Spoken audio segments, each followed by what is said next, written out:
Akmaklar bu yerde kalır akıl olur dövmem meyho gider ha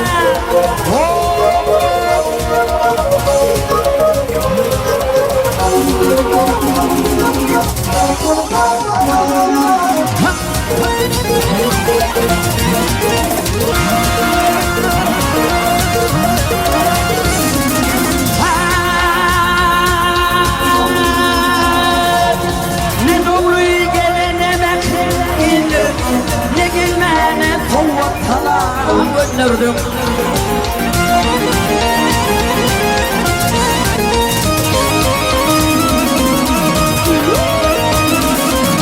Hakkı yoktur kendim erdim namar Arslan ötür tilki geçsene şimdi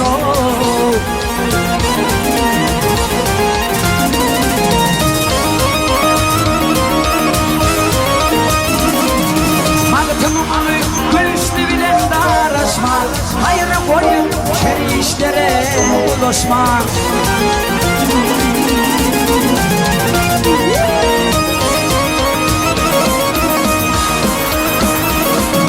Yakşı yaman ölüm kendine karışma Ne sükerim kendine yok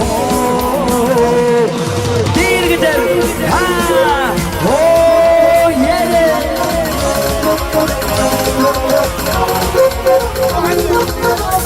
Haniye gene konuşturur